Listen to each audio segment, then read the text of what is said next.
Et Rachida Dati, qui, vous savez, a été candidate à l'élection municipale, mais qui est conseillère de la ville de Paris, elle décide, avec une vingtaine d'élus, de faire un signalement auprès de la procureure de Paris, Laure Bécaud, pour dénoncer la responsabilité pénale de la mairie dans le scandale du périscolaire. C'est un courrier qui a été envoyé le 11 juin. À noter que Sophia Chikirou de la France Insoumise a fait la même chose. En fait, l'idée, c'est de dire que la mairie de Paris, Anne Hidalgo quand elle était maire, mais Emmanuel Grégoire aussi, chargé à l'époque des ressources humaines, Marc Varnaud, ils ont une responsabilité, ils vont devoir répondre de cette responsabilité devant la justice. Or, à ce jour, ils n'ont pas été convoqués. Absolument, vous avez entièrement raison. C'est extrêmement choquant qu'après que 132 animateurs aient été impliqués, qu'il n'y ait toujours pas de mise en cause des politiques. Je pense qu'il y a une double responsabilité. La première responsabilité, qui est leur défense d'ailleurs, qui consiste à dire « non mais vous ne vous rendez pas compte, c'est énorme, la ville de Paris, on n'est pas au courant de tout, etc. » C'est eux qui ont décidé, pour concentrer tous les pouvoirs, et surtout de ne pas en donner aux maires d'arrondissement, de tout concentrer dans la mairie centrale. Donc c'est un peu facile de dire après, c'est un énorme machin, et donc on n'est pas au courant de tout.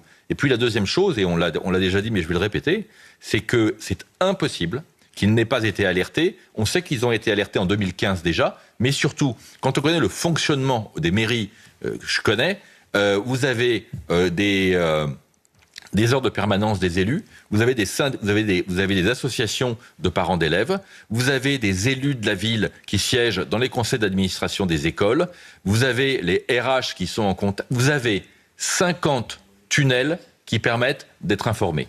La mairie de Paris savait, prétendre le contraire aujourd'hui, c'est scandaleux, et leur responsabilité est objectivement totale. C'est vrai que ça paraît incompréhensible, Véronique Jacquier, que ni Anne Hidalgo, ni Emmanuel Grégoire n'aient encore dû rendre de compte devant la justice. Oui. On parle d'une commission d'enquête, ce qui sera très bien. La rapporteuse, ce sera Agnès Evren, mais on veut aussi peut-être que la justice s'empare de cette responsabilité, de cette affaire. Il y a une inertie coupable. Il y a une inertie coupable parce que dès 2015, au sein du Conseil de Paris, pendant le Conseil du Paris, donc au vu et au su de tous les élus, certains élus, comme le maire du 6e arrondissement, Jean-Pierre Lecoq, a alerté Anne Hidalgo, à l'époque, en demandant de rendre des comptes sur ces dysfonctionnements qui étaient déjà signalés. Et là, on a vu qu'il ne s'était rien passé. Donc, on a la droite parisienne qui est plusieurs fois montée au front pour signaler ces dysfonctionnements et pour signaler ce qui s'apparentait déjà à un scandale, puisque des agressions sexuelles sur des enfants. Et la question de la pertinence du choix de certains éducateurs. Et là, ça a été une non-réponse et sans doute beaucoup de morgue de la part il y avait du mépris. Des élus socialistes en règle générale. Il y avait du mépris dans les propos d'Anne Hidalgo à l'époque. Et là, on a Emmanuel Grégoire qui, disons-le, au départ, a plutôt donné l'impression qu'il allait s'emparer de la question. En tout cas, pendant l'élection municipale, il en a beaucoup parlé, etc. Et puis là, en Conseil de Paris cette semaine, en fait, il est retombé dans les travers de la gauche parisienne, c'est-à-dire du mépris et surtout, pire encore, des menaces à tous ceux qui oseraient poser des questions à la mairie de Paris. Écoutez. Tant sur les réseaux sociaux. Et je le dis, j'adresserai une plainte au pénal systématiquement.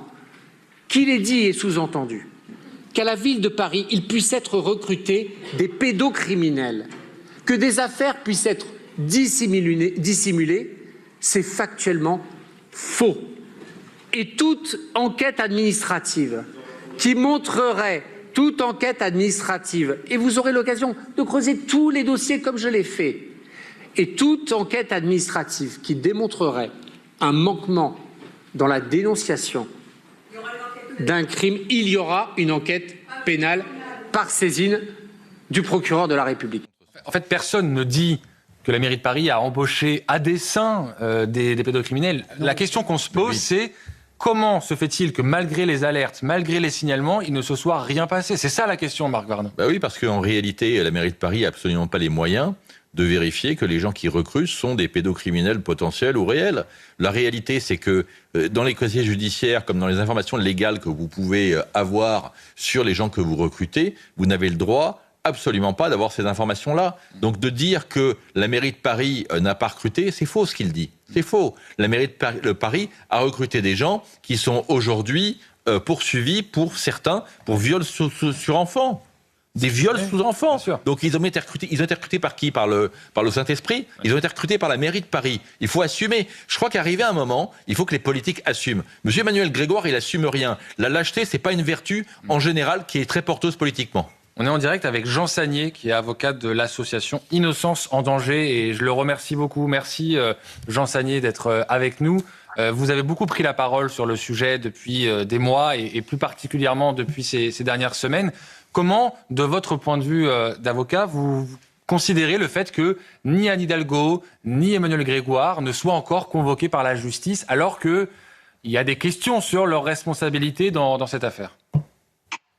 Les propos que vous venez de diffuser questionnent. Le fait que monsieur le maire dise il suffit que je sois suspecté d'avoir pour que je dépose plainte au pénal, c'est quelque chose d'extrêmement inquiétant. Ça veut dire en gros, n'allez pas voir de ce côté-là, et si vous y allez, vous allez voir ce qui va se passer.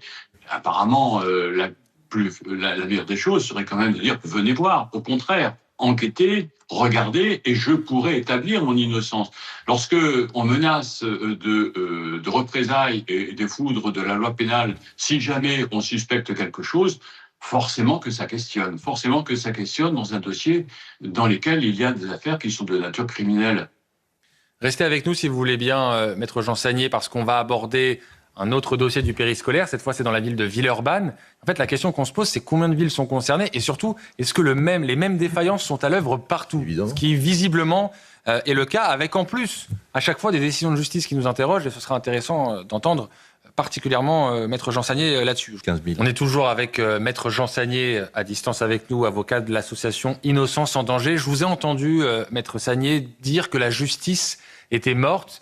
Est-ce que ces multiples affaires de violences sexuelles contre des enfants dans le cadre du périscolaire renforcent cette idée-là que, manifestement, la justice n'est pas en mesure d'endiguer ce fléau?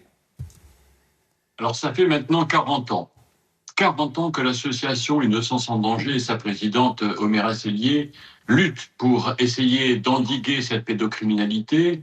On est pratiquement tous les jours devant les tribunaux. J'y étais encore avant-hier devant le tribunal correctionnel de Vienne, et le procureur disait, mais vous savez, la prison locale, c'est la prison de Saint-Quentin-Fallavier, est pleine de gens qui ressemblent à celui qui est présent. Alors, effectivement, je crois que grâce à vous, les médias, je le dis très clairement, parce qu'aujourd'hui, lorsqu'on a un dossier comme celui-ci, c'est grâce au quatrième pouvoir qu'on arrive à le sortir, grâce à vous, les médias, qui relayez ces informations qui sont terrifiantes. On va pouvoir peut-être poser de façon claire tous les problèmes qui se posent par rapport à les infractions sexuelles visant les enfants. On a entendu parler de l'imprescriptibilité des crimes sexuels sur les mineurs. Cette imprescriptibilité, elle est contestée pour de très très mauvais arguments. Ce sont des arguments qui ne résistent pas un instant à l'examen. Et on voit effectivement que toutes ces affaires commencent maintenant à être dénoncées. Je vous rappelle une affaire que j'ai eue il y a à peine un mois dans un périscolaire et un centre de loisirs lyonnais, c'est le même endroit, où les faits sont d'une gravité extrême. L'animateur essaye de montrer aux enfants que le caca qui sort, il peut aussi être rentré. Donc on est quand même sur des choses qui sont extrêmement graves. Et qu'est-ce qu'il se passe? Il se passe rien tant que le quotidien régional ne publie pas l'information.